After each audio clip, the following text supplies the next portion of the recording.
All right, for round 1, I'm going to start with a slip stitch, chain 4,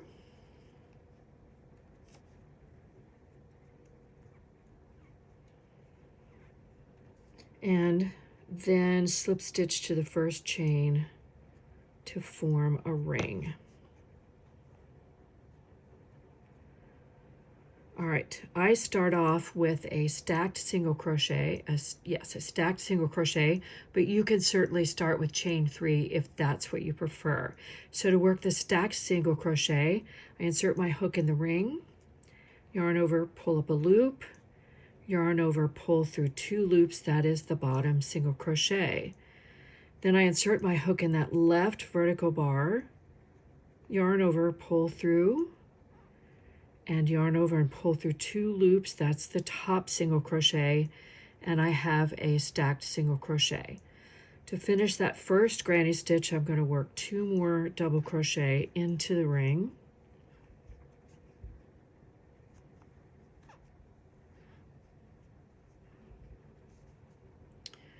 Then chain 2. Then I'll work another granny stitch, which is 3 double crochets.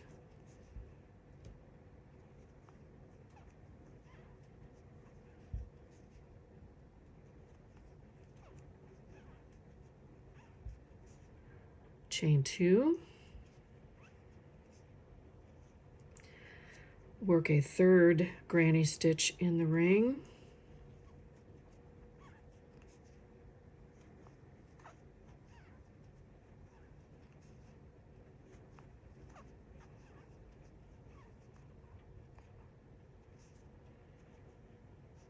Chain 2 for another corner and work the 4th granny stitch in the ring.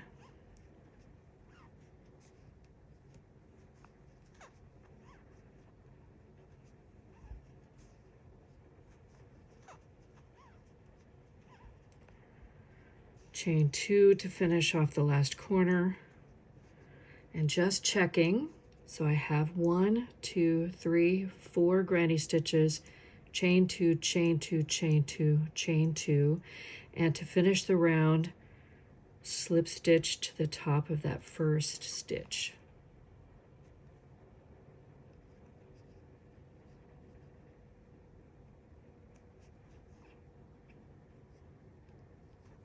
All right, that is round 1.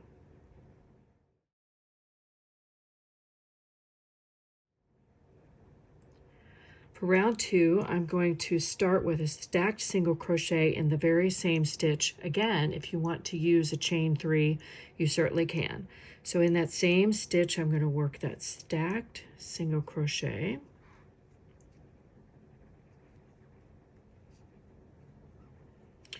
Then work a double crochet in the next 2 stitches.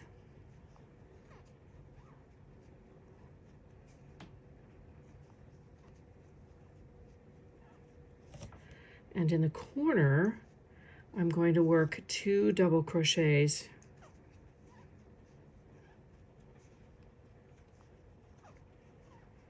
Chain 2,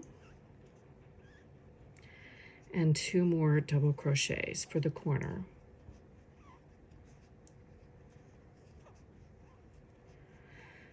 All right, I'm going to work a double crochet in each of these 3 stitches, then do another corner and do that all the way around back to the beginning. So I'll finish round 2 and meet you back at the beginning. I've finished that last corner. I've gone all the way around round 2 and I'm ready to join. So I'm just going to join with a slip stitch to the beginning stitch. And that is the end of round 2.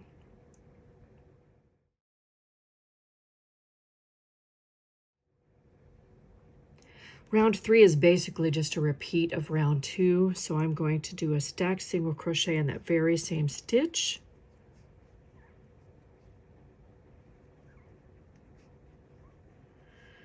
Double crochet in every stitch across to the corner.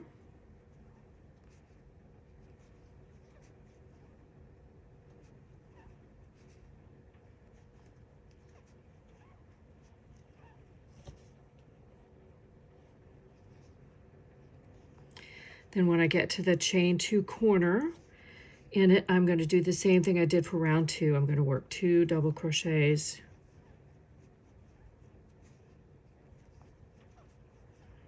chain 2,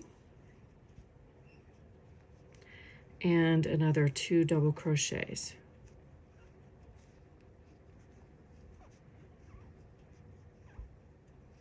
Okay, I'm going to do the same thing all the way around, double crochet in every stitch across to the corner. Remember to work a double crochet in this hidden stitch. This tends to bleed over on top of this double crochet, so make sure that you work into that first hidden stitch, otherwise you won't have enough stitches along the side. I'll finish my round 3 and meet you back at the end.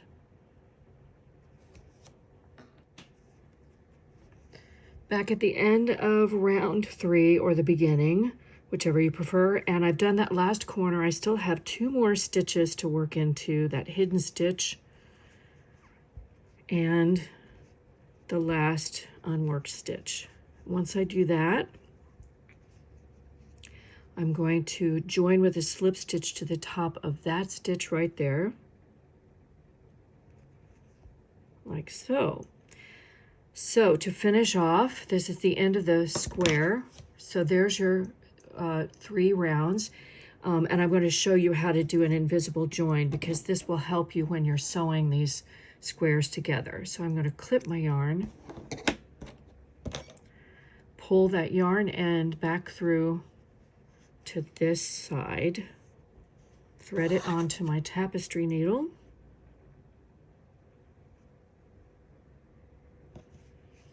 and to do an invisible join, I'm going to take this loop, the loop that was created by my slip stitch join, and just pull it out a little bit so it's not quite so tight, so that when I do this, it lays perfectly over the stitch that's underneath.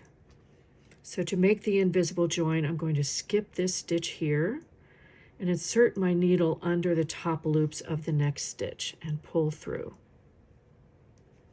To complete that loop, I go back down through the original loop and pull it down to the back and form a loop. And then I usually go back, just very gently pull it so that it matches all of the other loops along the edge.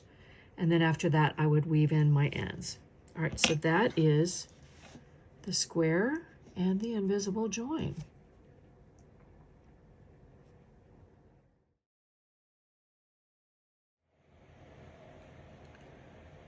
It's time for us to seam all of our squares together, and I use a variation of the mattress stitch to hide my seam. So I'm actually on row 9 at this point. I've started at the bottom using the chart for the blanket, and you can see I've already done a seam here.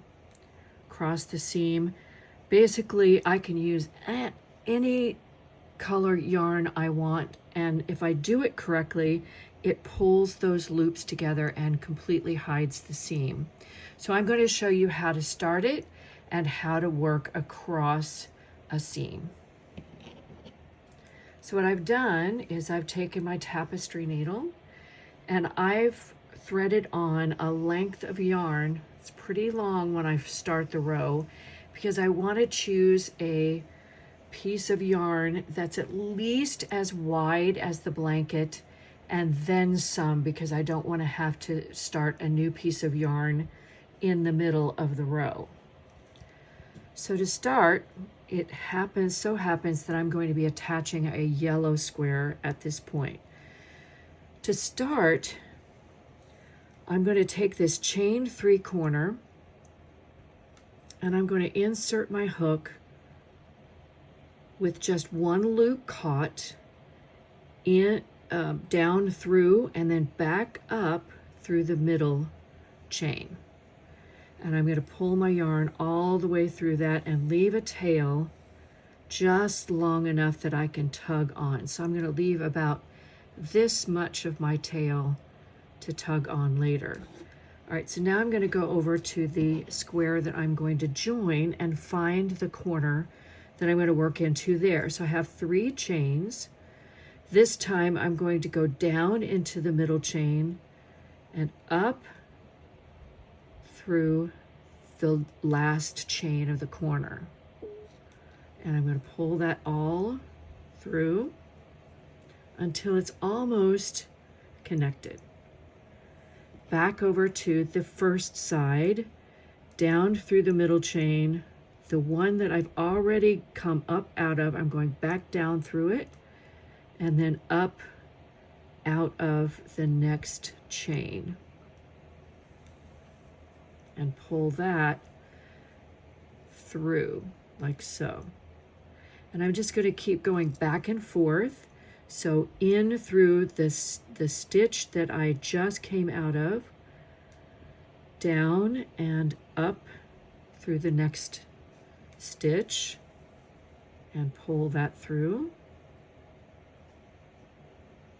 And I'm going to go back over, find the one that I came up out of. I'm going to go down through that and then come up in the next caught stitch. And I'm going to do that about halfway across the square, and then I'll show you how to tug on it to tighten it.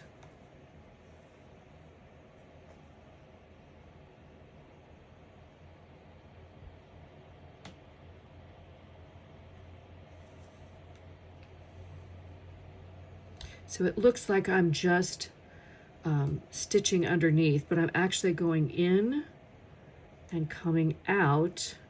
And once I get my rhythm, it looks like I'm just stitching through.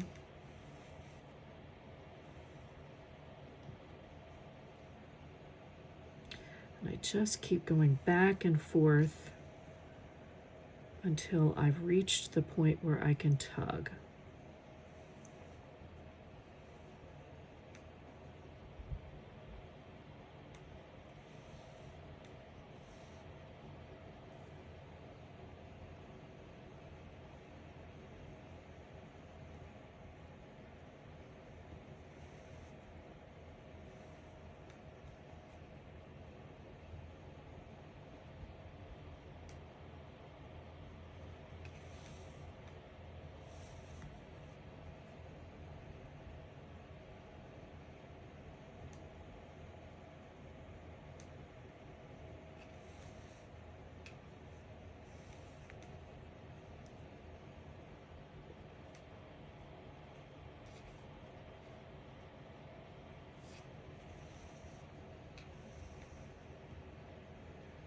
All right, that's about halfway across.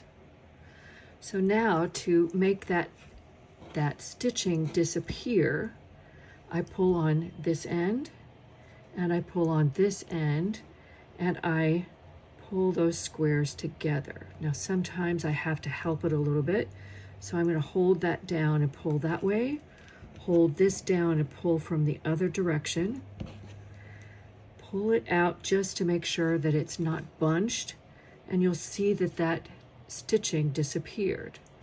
Then I'm going to continue to finish across that seam. So I ended up on the side of the orange square.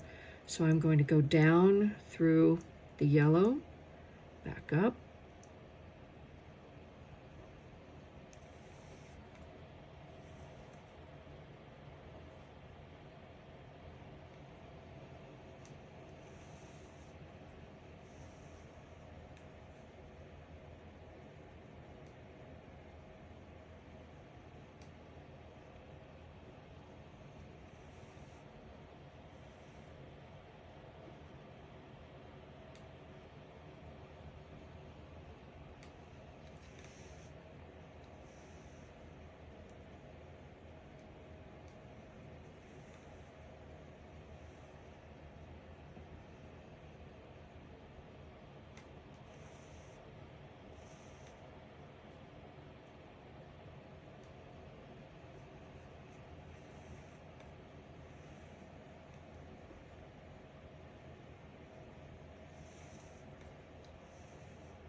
All right, as I approach the corner, I want to make sure that I'm going into the middle, going all the way to the middle chain of each corner, because that will ensure, if you look back here, that will ensure that I have them connected in a way that I won't have a gap between those squares. So I'm currently at the top of that double crochet, so I'm going to go in and catch that first chain, go back across and catch that first chain, and this next stitch is going to get me to the middle stitch. So first chain up, back out through the middle chain there, and when I go back across to the orange square, which is the last stitch I'm going to make, I go in through that first chain and back out through the middle chain, and that's actually all the way across the seam for the square. Once I get there, I'm going to hold this down and pull until all of the gaps are gone. You can kind of feel when those gaps disappear. See, the gaps are gone. And I just want to, I pull it, every time I do a square, I pull it back out a little bit, just to be sure that I'm not bunching that seam, because you could get all the way across and have a seam that's buckled all the way across. So you want to make sure after every square that you make sure that that is sitting flat. All right, so I'm going to continue. The next square in the row is a white square in this case. Now I ended up over here on this side of the seam. So I'm going to start by going back across to my middle stitch, my middle chain, and I'm going to come up through the middle chain of the new square, like so. And pull that through. Then I'm going to go back to the original orange square, go back through that middle chain there, and then catch the middle chain of the next square in that row. And pull that too. Now I'm going to work halfway across and show you how to tighten this so that you don't get a gap here.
All right, so as you can see, I'm pretty much halfway across the next two squares, the seam. So I want to make sure that I tighten this seam enough that I lose the gap here. So I'm going to pull on that yarn again, and I can feel those gaps closing. But I need to make sure that this is close. See how that's still gapped? So I'm going to pull just a little bit more, and you'll notice that this one moved closer, And now I don't have a gap, so that when I come through and do this seam, I'm going to close that gap completely. All right, so that's how you start it, how you work across it, how you work across the corners of the two squares and join a new one here. So I worked all of the horizontal rows, all the rows across first. Then I'm going to go back and work all of the vertical seams in this case. Once follow the chart in the pattern to see color placement for your squares so that you get a gingham pattern. In this case, it's orange, yellow, and white. I also have turquoise, light blue, and white as the original pattern. So that shows you how to do the mattress stitch seam. Just continue doing this across the row and then turn and do all of the vertical rows.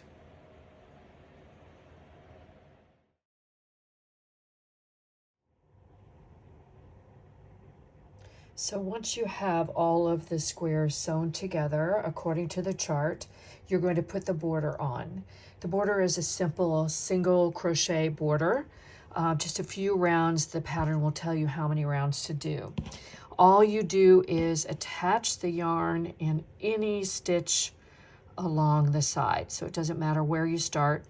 And you're going to work a chain one, work a single crochet in that same stitch, and then work a single crochet in every stitch across, including the chain one space here, the seam here, and the chain one space here. And then you're going to do that all the way to the corner. When you get to the corner, simply in that chain space work 3 single crochets.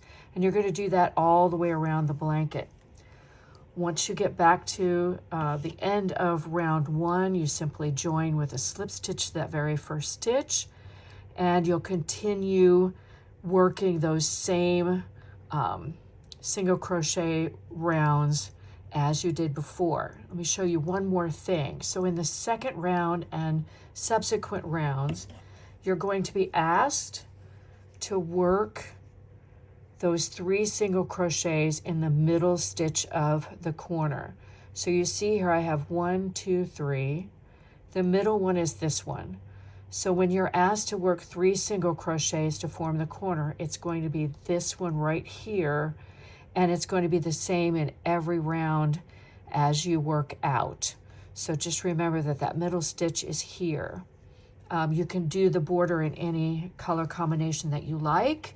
I think I have in the pattern written that you're going to work 2 or 3 rounds of this white color, the main color, and then add a round of yellow and a round of orange, or whatever the order it says. If you want your blanket to be wider, you certainly can work more rounds. It's the repeat of the same round for every one. All right, so that is the border. That is the end of your blanket. I hope you enjoy it. Make sure that you weave in all of the ends. Maybe you did that as you were going along. Maybe you need to do that now, but weave in all those ends. And you might just block the blanket lightly before you give it or use it, because sometimes these seams will bunch a little bit, and blocking will help everything ease into a more flat pattern.